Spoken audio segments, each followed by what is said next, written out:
Hello viewers, welcome to my channel. আজকে আপনাদের Microsoft office এই সফটওয়্যারটি সম্পর্কে একটি ধারণা দেব। তো আমরা কিভাবে মাইক্রোসফট অফিস ব্যবহার করে কম্পিউটার লেখালেখি, design, typing, CV, form, voucher চালান ইত্যাদি অফিসের যত যাবতীয় কাজ আছে আমরা এই সফটওয়্যারটি দিয়ে করতে পারি। তো মাইক্রোসফট অফিসের ভিতর আরও অনেক সফটওয়্যার আছে যেগুলো আমি আস্তে আস্তে আপনাদের দেখাবো প্রত্যেকটা কাজ। তো আপনাদের কম্পিউটারে বেসিক যে নলেজ সেটা শুরু করতে হলে আপনাদের প্রথমত মাইক্রোসফট ওয়ার্ডের কাজ জানতে হবে, তারপরে দ্বিতীয়ত ধাপে ধাপে এক্সেল, তারপরে পাওয়ার পয়েন্ট, এক্সেস ইত্যাদি এগুলো কাজ আপনাদের জানতে হবে যদি আপনারা অফিসিয়াল কাজ শিখতে চান এবং অফিসের যাবতীয় ডকুমেন্ট তৈরি করতে চান, তাহলে কিন্তু আপনাদের এই মাইক্রোসফট অফিস সম্পর্কে জ্ঞান অবশ্যই থাকতে হবে। তো আমরা মাইক্রোসফট অফিসের মাইক্রোসফট ওয়ার্ড ফাইলটি ওপেন করি। তো দেখেন, আমাদের প্রথমে ওপেন করলে ওয়ার্ড ফাইলটি একটি সাদা পেজ বা একটা ব্ল্যাঙ্ক পেজ আসবে। তো এই পেজ হচ্ছে আমাদের টাইপিং করতে হবে বা যাবতীয় যত লেখার কাজ আছে আমরা এখানে করতে পারবো। তো আমরা যদি বেসিক থেকে শুরু করি তাহলে আমাদের প্রথমে আমাদের টুলসগুলো এবং প্রত্যেকটা টুলসের আন্ডারে অনেকগুলো টুলস আছে, এগুলো আমাদের জানতে হবে। তো দেখেন, প্রথমে আছে ক্লিকবোর্ড, ফন্ট, প্যারাগ্রাফ, স্টাইল। তো আমাদের ওয়ার্ডের তিনটা টুলসের বেশি কাজ পড়ে এবং এই তিনটাই আপনাদের প্রপার ওয়েতে শিখতে হবে। প্রথমত হোম বাটনের যে কাজগুলো, দ্বিতীয়ত ইনসার্ট বাটনের কাজগুলো, তৃতীয়ত পেজ লেআউটের কাজ। এই তিনটা আপনাকে ভালোভাবে শিখতেই হবে, কারণ এই ওয়ার্ডের যাবতীয় কাজ এই তিনটার ভিতরে আছে 90% কাজ। তো আমরা ধাপে ধাপে পরিচিত হব। তো হোম বাটনে দেখেন ক্লিকবোর্ড আছে। ক্লিকবোর্ডের আন্ডারে আমরা কি পাচ্ছি? কাট, কপি, ফরম্যাট, প্রিন্টার এবং পেস্ট। তারপর আছে ফন্ট অপশন। ফন্টের ঘরে আমরা পাবো font size, font option, bold, italic, underline. তারপর হচ্ছে font, text effect, text highlight colour, font colour এবং কেস চেঞ্জ। তারপর হচ্ছে ফন্ট সাইজ ছোট বড় করার অপশন। তো এগুলো আমরা এখন একটু দেখব। আমি যদি এখানে বাংলাদেশ লিখি,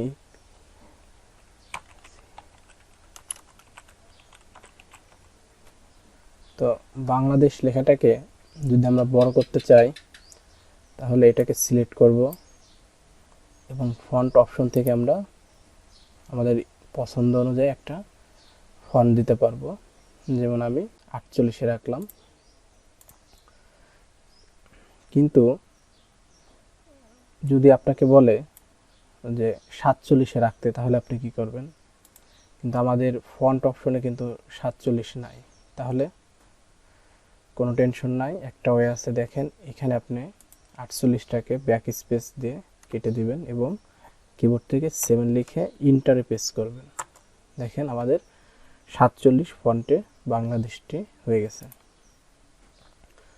তো এই ফন্ট সাইজ ছোট বড় করার আর একটা শর্টকাট আছে, সেটা হচ্ছে কিবোর্ডের মাধ্যমে। আপনি প্রথমে যে ওয়ার্ডটিকে ছোট বড় করবেন সেটা সিলেক্ট করবেন এবং কিবোর্ড থেকে কন্ট্রোল চেপে সেকেন্ড ব্র্যাকেটে ক্লিক করলে দেখেন আপনার ফন্ট সাইজটি বাড়তেছে এবং যদি অপর একটি সেকেন্ড ব্র্যাকেটে ক্লিক করেন দেখেন আপনার ফন্ট সাইজ আবার ছোট হইতেছে। তাহলে আমরা দুইটি শর্টকাট পেলাম, একটা হচ্ছে কিবোর্ডের মাধ্যমে আর একটা হচ্ছে আমাদের হোম অপশনে ফন্ট সাইজের ঘরে আমরা যে কোনো ফন্ট এখান থেকে আমরা লিখেও আমরা ফন্ট সাইজ দিতে পারবো। তো আমি যদি এখন 160 লিখি, এখানে ইন্টার দিয়ে দেখেন আমাদের ফন্টটা কত বড় হয়ে গেছে। তো আমরা দুইটা হয়তো শিখলাম ফন্ট সাইজ ছোট বড় করা। এরপর আসেন এই লেখাটাকে কিভাবে আমরা বাঁকা করব।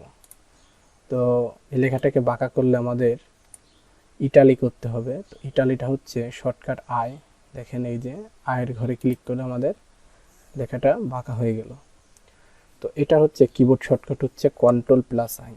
দেখেন আপনারা ট্রাই করবেন কন্ট্রোল+আই, দেখেন লেখাটা আবার সোজা হয়ে গেছে। আবার যদি বাঁকা করতে চাই তাহলে কন্ট্রোল চেপে আইতে ক্লিক করব, দেখেন বাঁকা হয়ে গেছে। আমরা আর একটা শিখলাম। এখন শিখব কোনো ওয়ার্ডের নিচে কিভাবে আন্ডারলাইন দিতে হয়। তো এর জন্য আমাদের প্রথমত ওয়ার্ডটিকে সিলেক্ট করতে হবে।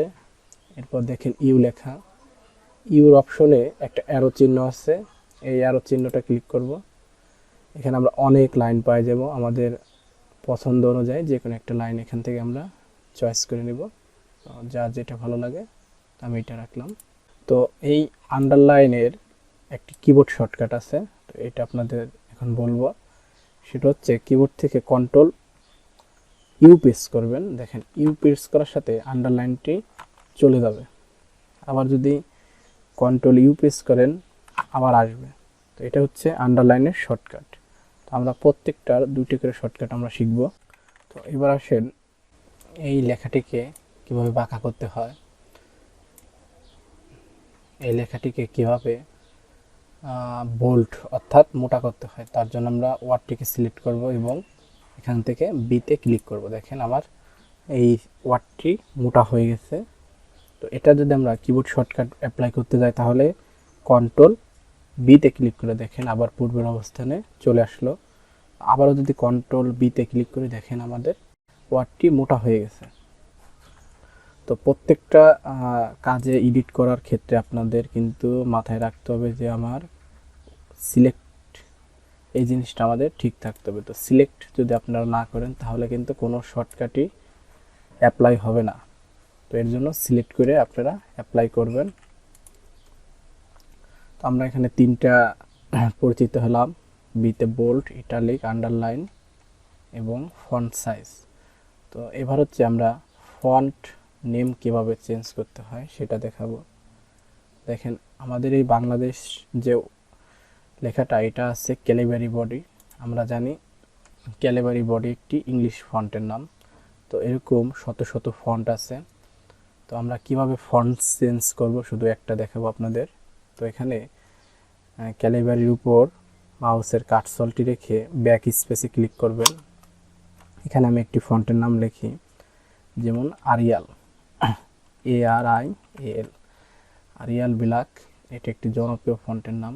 দেখেন এটা যদি আপনারা ইন্টারে প্রেস করেন দেখেন এই ফন্টটা আমাদের অ্যাপ্লাই হয়ে গেছে, এই দেখেন।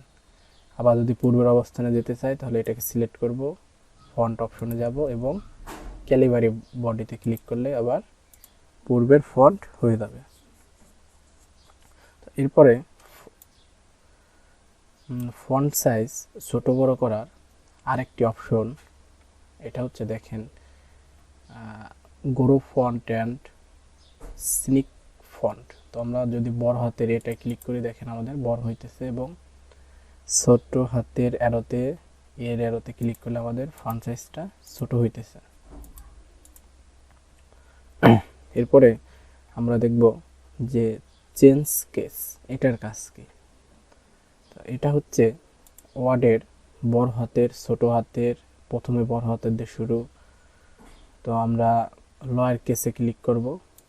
এটা হচ্ছে সবগুলো ওয়ার্ড ছোট হাতের হবে। তারপরে যদি আমরা আপার কেসে ক্লিক করি দেখেন আমাদের প্রত্যেকটা ওয়ার্ড আমাদের বড় হাতের হয়েছে। এরপরে যদি আমরা ক্যাপিটালাইজে ক্লিক করি দেখেন প্রথমটা বড় এবং সবগুলো ছোট। এরপরে যদি টুগেদারকে ক্লিক করে দেখেন আমাদের প্রথমটা ছোট, পরে সবগুলো বড়। তো আপনাদের যেটা পছন্দ হয় সেভাবে আপনারা করে নেবেন এখান থেকে। এরপরে আরেকটা শর্টকাট আছে, প্রত্যেকটা লাইনের ওয়ার্ডের ক্যাপিটাল লেটার হবে। আপনি একটা প্যারাগ্রাফ লেখছেন, তো প্যারাগ্রাফের হঠাৎ আপনি দেখতেছেন যে আপনার স্যারে বলল যে প্রত্যেকটা লাইন বা প্রত্যেকটা ওয়ার্ড আমাকে বড় হাতের করে দাও। তো তখন কি করবেন? তো তখন আপনি হচ্ছে এটাকে সব সিলেক্ট করবেন, কিবোর্ড থেকে কন্ট্রোল শিফট এ, এই শর্টকাটটা প্রেস করলে আপনাদের লেখাগুলো সকল লেখা ক্যাপিটাল হয়ে যাবে। তো আমি শর্টকাটটা লিখে দিই, প্লাস শিফট প্লাস এ। এই শর্টকাটটা আপনারা অ্যাপ্লাই করলে আপনাদের লেখার যত বড় প্যারাগ্রাফ হোক না কেন সব সিলেক্ট করে এই শর্টকাটটা অ্যাপ্লাই করলে সকল ওয়ার্ড আপনার ক্যাপিটাল হাতের হয়ে যাবে। তো আপনারা এগুলো খাতায় লিখে রাখবেন, অনেক গুরুত্বপূর্ণ শর্টকাট। এরপর আমরা দেখব কিভাবে ফন্ট কালার চেঞ্জ করতে হয়। তো এর জন্য আমরা সকল ওয়ার্ডটিকে সিলেক্ট করব এবং দেখেন এই যে লেখা আছে ফন্ট কালার। তো এখানে যে অ্যারো চিহ্নটা আছে এই অ্যারো চিহ্নতে ক্লিক করব এবং দেখেন আমাদের একটা কালার প্লেট চলে আসলো বা কালার বক্স। এখান থেকে আমরা আমাদের মন মতন যে কোনো কালার আমরা ব্যবহার করতে পারবো। আমি রেড কালারটাই রাখলাম। দেখেন আবার যদি কালার চেঞ্জ করে পূর্বের কালারে যেতে চাই তাহলে ফন্ট অপশন থেকে অটোমেটিক ব্ল্যাক এটাই ক্লিক করবেন, তাহলে সব ব্ল্যাক হয়ে যাবে। এবার আসেন যে টেক্সট হাইলাইট কালারটা কি। টেক্সট হাইলাইট কালার হচ্ছে টেক্সটের পিছনে একটা ব্যাকগ্রাউন্ড কালার। এটা ক্লিক করব। দেখেন আমাদের যেটা পছন্দ হয় ভালো লাগে সেটা আমরা অ্যাপ্লাই করব। তো এটা কিভাবে এখন আমরা পূর্বের অবস্থানে ফিরে যাব বা উঠাই ফেলবো। তো এর জন্য আমাদের আবারও সিলেক্ট করতে হবে, কারণ সিলেক্ট ছাড়া আপনি কোনো কাজই করতে পারবেন না। তো সিলেক্ট করার পর আবার আমরা টেক্সট হাইলাইট কালার যাব, তারপরে নো কালার। তো নো কালারে ক্লিক করলে আমাদের কালারটি উঠে যাবে। তো এবার আসেন আবার সিলেক্ট করে আমি এরপরে টেক্সট ইফেক্ট। টেক্সট ইফেক্ট বলতে বোঝায় অক্ষরের ডিজাইন বা 3D ফিল। এটা কিভাবে দেব? তো এখানেও আমরা অ্যারো চিহ্নতে ক্লিক করব। এখানে দেখেন অনেক অক্ষর আছে, আপনারা যেটা ভালো লাগে সেটা অ্যাপ্লাই করে দেখবেন। আমি এটা ক্লিক করি, দেখেন দুইটা কালার এবং এখানে লেখাটাকে 3D ফিলের মতন মনে হইতেছে। এটা হচ্ছে টেক্সট ইফেক্টের কাজ। তো এরপরে আমরা দেখব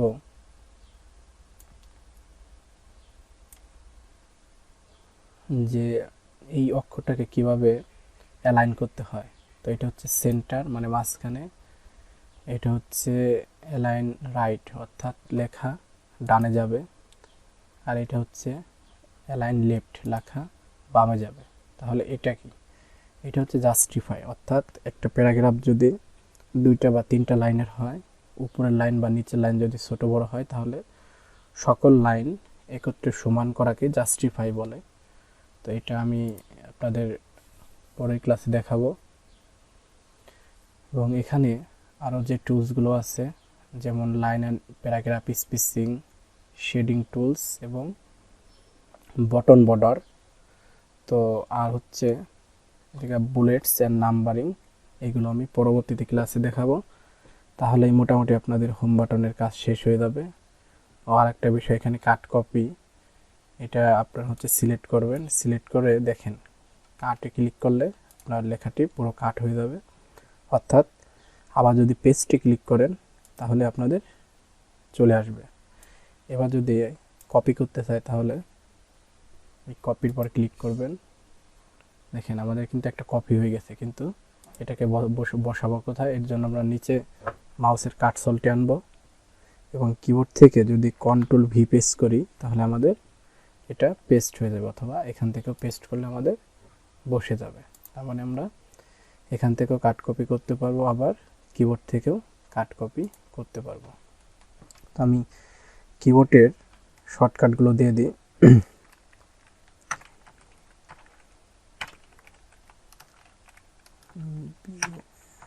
কিবোর্ড শর্ট।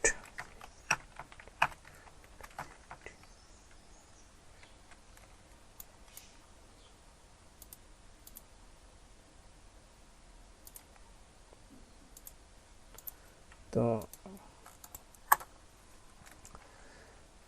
কাট করার শর্টকাট হচ্ছে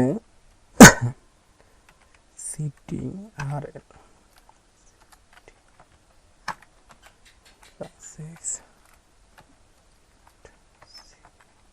এটা হচ্ছে কাট করার শর্টকাট।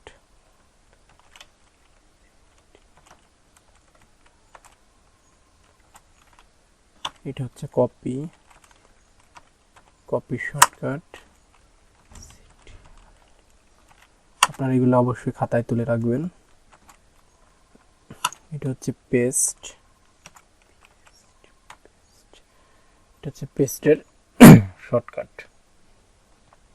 আমি এ থেকে জেড পর্যন্ত মাইক্রোসফট ওয়ার্ডের যত শর্টকাট আছে আপনাদের দিয়ে দেব পরবর্তী ক্লাসে। তো অবশ্যই সাথে থাকবেন। যদি আপনারা ওয়ার্ডের যাবতীয় কাজ শিখতে চান আমি আপনাদের শিখাই দেব। আমি মাইক্রোসফট ওয়ার্ড সম্পর্কে একটা ধারাবাহিক সিরিয়াল ভিডিও আপনাদের দেব, 10 থেকে 15টা সিরিয়াল ভিডিও দেব। আশা করি আপনারা 10টা ভিডিওর মাধ্যমে সম্পূর্ণ ওয়ার্ড এর কাজ আপনারা শিখতে পারবেন। তো অবশ্যই ধৈর্য ধরে ভিডিওটি দেখবেন এবং ভালো লাগলে লাইক, কমেন্ট, সাবস্ক্রাইব করবেন। তো আজ এই পর্যন্তই, সবাই ভালো থাকবেন।